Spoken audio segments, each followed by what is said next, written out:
Now then, folks, how you doing? It's James, JT at the movies, and I'm joined again by my good mate Phil Graham. And we're back for another video in our little Indiana Jones series that we've done. You might have seen the video that we put out a couple of weeks ago where we watched all 5 Indiana Jones movies and the TV movie from the Young Indy Chronicles as well in the run-up to the release of Dial of Destiny. That video is on the channel. It's about 45 minutes long, so get yourself a cup of tea, put your feet up, and go watch that if you've not already seen that before you watch this. This is going to be our spoiler discussion. Not so much a review, but a spoiler discussion on Indiana Jones and the Dial of Destiny. So if you haven't seen the film and you don't want any aspects of it spoiling for you, pause this video, go and see it, and then come back and watch us. But that is your spoiler warning. If you watch past this point and you've not seen it, I don't want to hear about it in the comments. Fair enough. Can't say I didn't warn them. Yeah, that's fair. We've done the same thing with the podcast. What we usually do is just say, like, right, we're going to give you, like, 5 seconds. Yeah. And then just do 5 seconds of silence, and then we're back. Indeed, absolutely. Well, there you go. And I'll probably put a title in.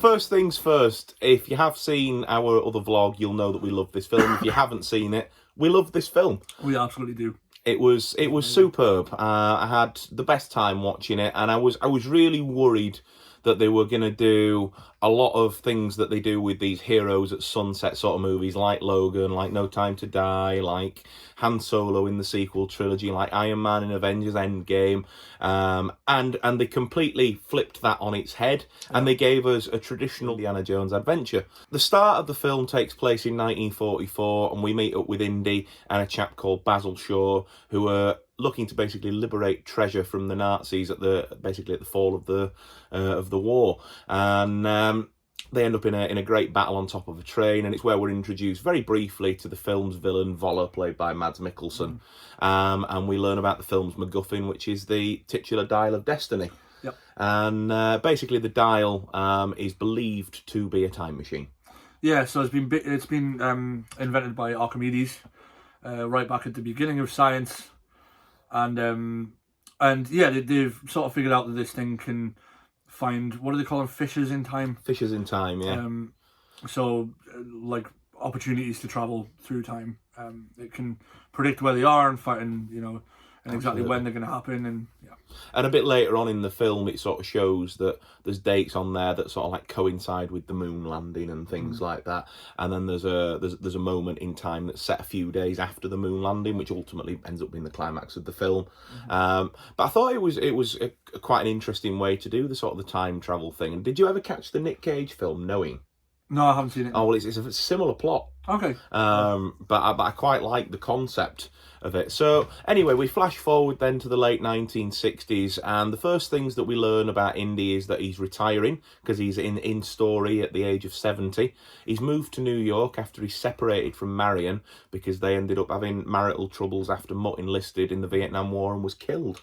Yeah, I sort of called that one because we said, like, they're either gonna go for, like, they're either going to still be together or they're going to do the Jurassic Park 3 thing where they're just separated. Absolutely. And that's going to be like a big aspect of like where the character is. Where he's at, yeah. and what happens in the story. So didn't really see the thing with Mutt coming, but then again, they did that panning shot where it first, where you first see Indy in the 60s, and it sort of pans across his living room, and you've got like the flag shaped into a triangle and next to his photo and all that sort of stuff.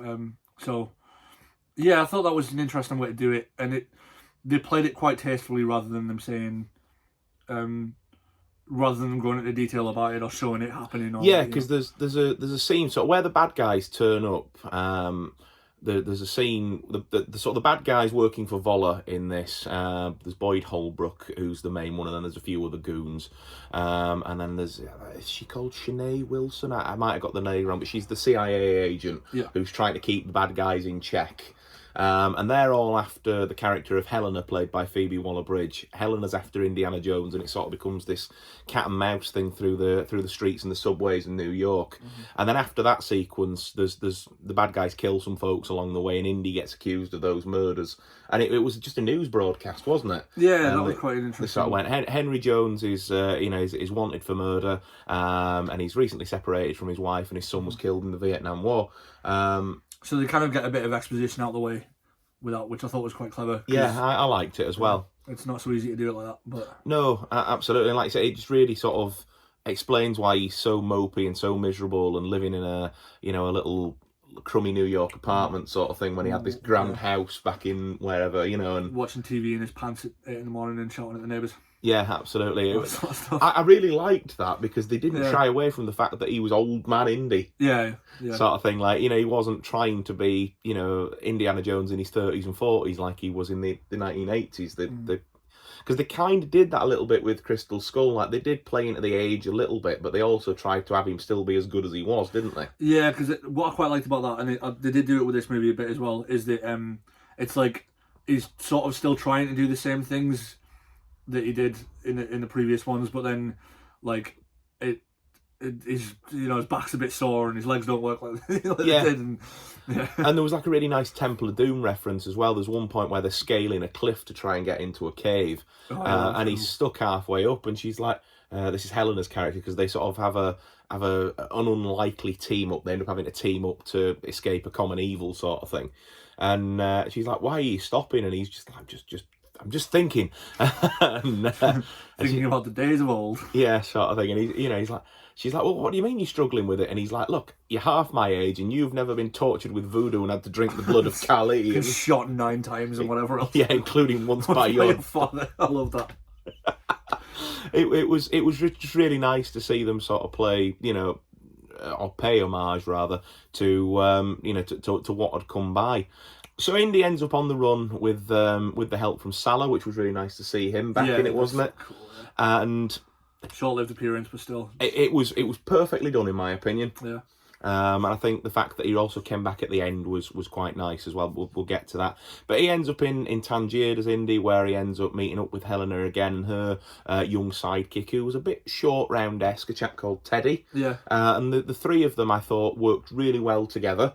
And then they have another wild car chase, which is very cool. Yeah, it was down the streets of Tangier in a tuk-tuk. It was, yeah, that was awesome. It was superb. It was very Born Identity-esque, like, yeah, and almost like hints of Octopussy and whatever. Yeah. Like, art imitates life, imitates art, isn't it? They all imitate each other and inspire and whatever else. It was really great to see. And then they end up over in Greece and they meet Antonio Banderas' character.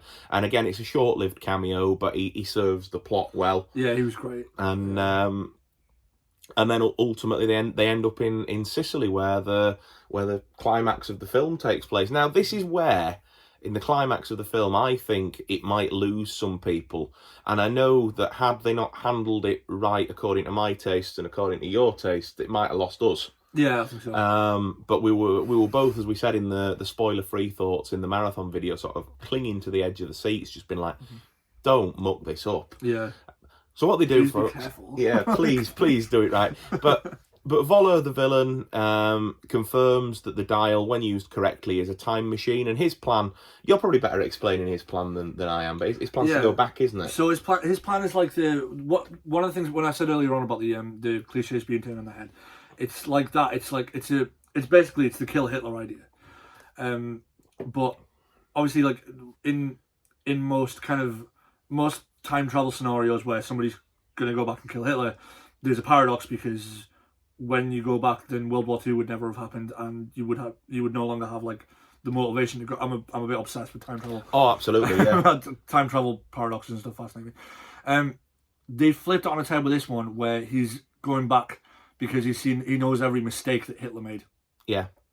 So he basically wants to go back and make sure that the Germans don't lose the war, which takes the paradox out of the equation, because now he's always going to have the motivation to go back. And yeah, 'cause he still wants to kill Hitler. Yeah. But it's not to kill Hitler to stop the war, it's to kill Hitler to advance the war. So that he can win the war by not making Hitler's mistakes, which it's just, I've never seen that done like that. It's because it's such a huge time travel. It's not even a cliche at this point. It's like it's a full arc. Do you know what I mean? Yeah. That's been done so many times, and it was just nice to see it played differently. Voller's goal is to get back to 1939 at the start of the war and change the course of the war. but he's not accounted for, like, modern science and continental drift. I loved that. That was Yeah. brilliant. So clever. And it turns out that the time machine is a time machine, but only to one point in time, Yeah. and that's 200 BC. So the villains and the heroes fly through a hole in space and time. And as I'm saying it, I can feel where people would lose it at this point, but I loved it. They fly through a hole in space and time and end up in 200 BC in the Battle of Syracuse, and they end up sort of meeting Archimedes. Yeah. And along the way, Jones gets what we believe to be sort of gravely wounded. He's shot in the chest by Voller, and it's looking very likely like he's going to die. And this was the other sort of cliche that I was saying they sort of turned on its head, because he's basically like, well, I've always wanted to be part of ancient history and now I'm here, so leave me here to die, sort of thing. And Phoebe Waller-Bridge is sort of going, no, you can't do it, and trying to reason with him with, through love and affection and whatever else, because she's his goddaughter. I don't think I've mentioned that yet, but so there's this sort of familial bond with them. Yeah. And then she's like, no, but you can't do it then when that doesn't work, because you'll create a paradox and you'll do this and you'll do that and the other. And it really looks right up until the 11th hour like they're going to let Indiana Jones die. And then, almost as if she's looking into the camera, Phoebe Waller-Bridge's character goes, nope, not having that. And just knocks him sparks him out. And then they obviously get back to the present day of 1969, and the film has its epilogue. But there was a great scene back in time with Archimedes, wasn't there? Mm. Yeah, that was really cool. Like, so they're kind of talking to Archimedes as if, and it's sort of explaining to him like that he is like a hero in terms of modern science, and it's a bit like it was a bit like the way that Doctor Who did the Vincent van Gogh thing. Yeah, it was like this guy has no concept of who he is in terms of history yet. So that was really nice when they kind of explaining to him that like, look, you are actually like extremely significant. Yeah. Incredibly valuable to the cause, sort of thing. Yeah. And it was really nice. I think we both sort of, maybe externally, but internally cheered when Archimedes is holding the completed dial from the future. Yeah. And then Phoebe Waller-Bridge's character Helena goes, no, you can't have that one, you've got to make your own. Yeah, that because I was waiting for that, because I was like, as soon as he picked up the completed one, I'm thinking, oh no, don't do it, because we're going down like T-800 from Terminator. Yeah, like sort of, exactly. Paradox you can't. How can Skynet invent itself if it was never invented? And you can't build it if it was never built in the first place. But yeah, when she said like, oh, you can't do it, he's got to build his own. Like, oh, thank God for that. Absolutely. Yeah. And then the epilogue of the film back in '69 is Indy's recovering from his injuries, and Salah and Helena, Teddy, and then all of Salah's grandkids are there, and he's sort of moping about the place, going, "Why did you bring me back? I've got nothing here for me. My son's dead, and my wife's left me, and whatever else." And then the Marion Ravenwood theme from Raiders of the Lost Ark starts playing, and she walks through the door with groceries, and they have a lovely sort of reconciliation where they recreate the scene from Raiders of the Lost Ark. Well, where doesn't it hurt? That was cool. I really enjoyed that. And then it fades out to black on his hat drying on the washing line.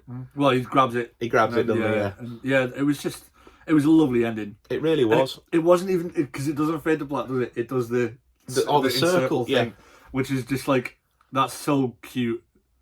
Like, I mean, it's so 60s as well. Yeah, it's definitely like they've done it to fit in with the time that it's set, rather than because the first three all feel like 30s serials, don't they? Deliberately, and then the fourth one is meant to feel a bit more like a 50s B movie, and I definitely almost felt like I was watching a James Bond movie with this one. Yeah, but in a really good way. And obviously I love my Bond, as you know, but you know what I mean? It didn't feel like we were watching a James Bond movie for all the wrong reasons. It was all the right beats of an Indiana Jones movie, but it felt like a 60s action movie. It's the little details. It's like they kept the same font.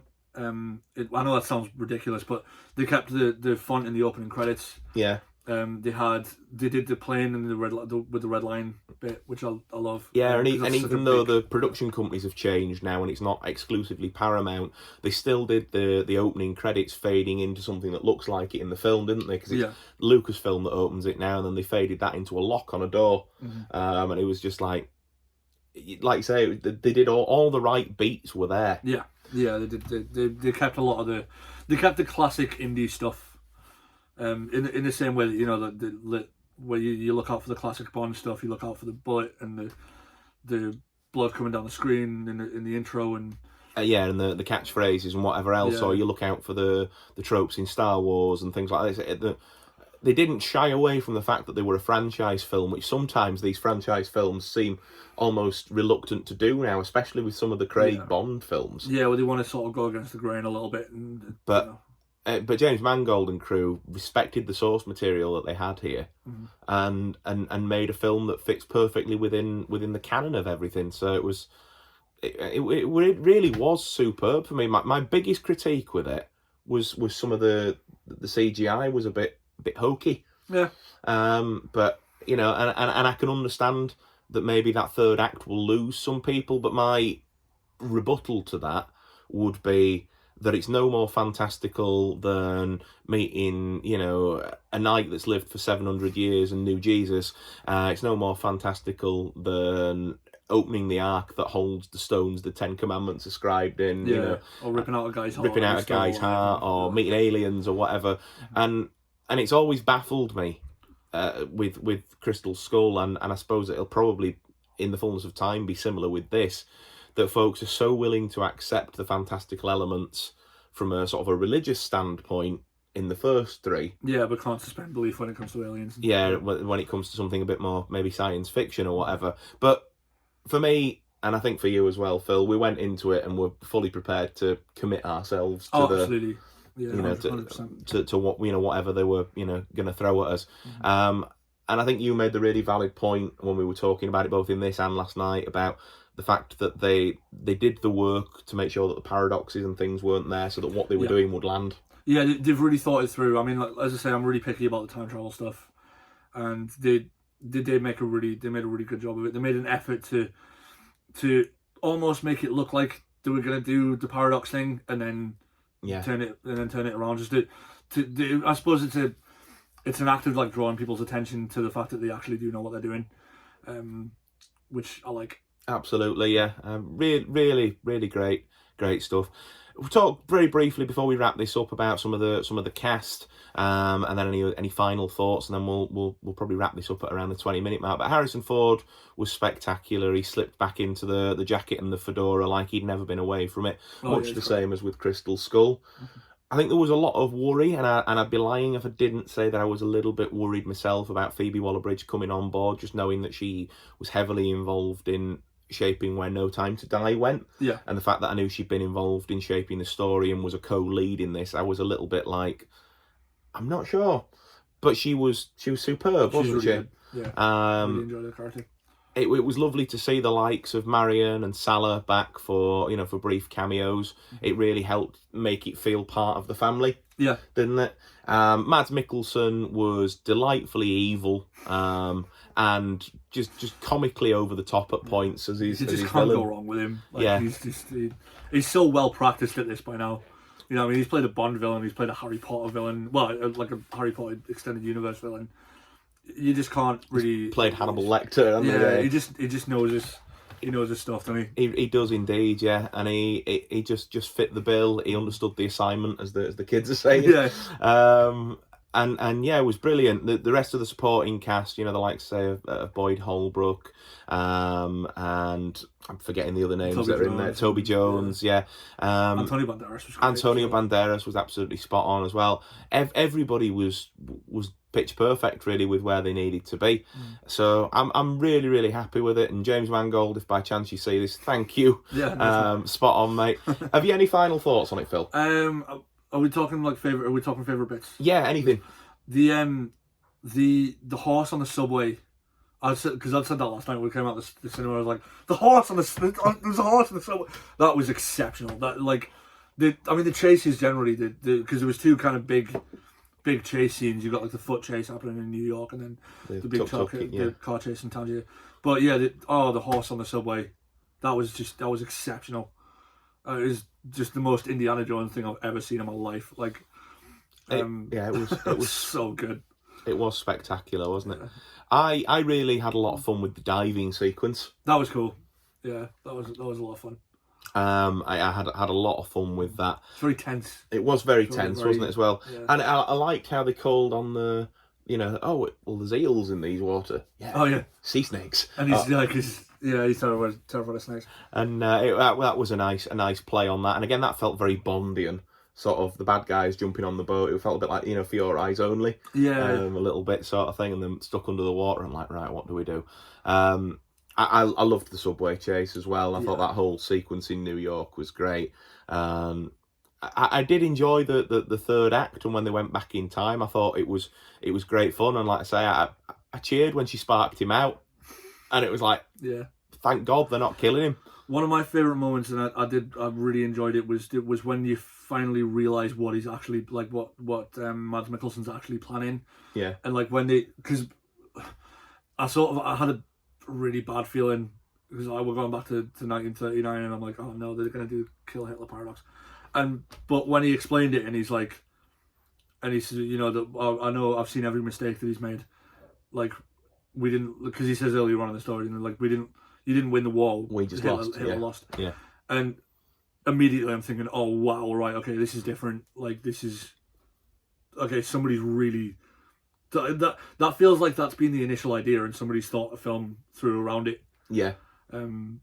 Yeah, absolutely. It felt very central to it, didn't it? It was great, and I really liked the bit in the caves in Sicily as well. Yeah, that was cool. Where they've been trapped in the room and it's filling with methane, and they've got to solve the puzzle to do the water displacement thing. And yeah, because that was very. I mean, there's a scene in every indie movie like that. Yeah, it was the penitent man will pass, wasn't it? Or the spikes in temple, or exactly. Yeah, it was that sort of thing. Mm-hmm. It really did just tick all the boxes. It wasn't quite as high stakes. It was more sort of, we just need to solve this to get to the next bit. Yeah, but it was cool that they kept that sort of. But I think in doing that, you're absolutely right. It wasn't as high stakes, but I think it played well into like Indy's age. Yeah, no, I was thinking that because he probably wouldn't be able to deal with stuff like that now. I wouldn't think. Yeah, exactly. The mind is there, the mind's willing, but the body not so much. Yeah. And I thought that, just going back to Helena very briefly before we wrap it up, and thinking of Indy's age, that they did a really great job of giving her the right amount of action without making it her story. Mm-hmm. But some of the bits, like, there's the great chase down the mountainside towards the end of the second act, where she's chasing after Indy. Yeah. After he's been shot. And in the other one, it had been, Connery had been shot, Salah had been shot, Marion had been shot or kidnapped or whatever, and Indy would be down the hill on the motorbike, but he can't do that at 80 years old. So it was almost really nice to see Indy kind of becoming the Sean Connery character, but still leading it. Yeah. And it was just framed in a really nice way, and they didn't shy away from the fact that he's an old man. Mm-hmm. Yeah, I think we've talked more than enough about that there, folks. Like I say, it wasn't a review, just a discussion and an opportunity for us to get our thoughts out on it unscripted. Appreciate you watching if you have done. Let me know your thoughts down below. Since this is a spoiler-filled discussion video, leave spoilers in the comments down below. People are well and truly warned with the title. So let's get a conversation going. Thank you again to Phil for joining me. We probably will be doing a podcast episode about it as well, but we'll cover the whole the whole 9 yards. Yeah, like absolutely. Just indie in general plus the new one. Absolutely, that's a really good idea. Because I think we could really get a good sort of hour and a half out of that one. Absolutely, we could, yeah. But thanks very much for doing this with me, mate, for this little me. series. No, not a problem at all. Drop the video a thumbs up if you've liked it. It lets YouTube know to keep making videos like this. If you're coming across us for the first time, please think about subscribing. I'd love to keep you around for more videos, and it helps my channel to grow as well. Above all else, folks, take care of yourselves, and I'll see you real soon. Bye.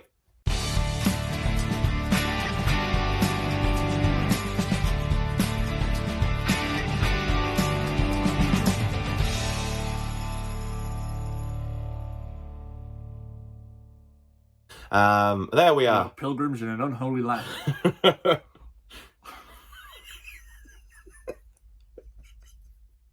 Oh dear.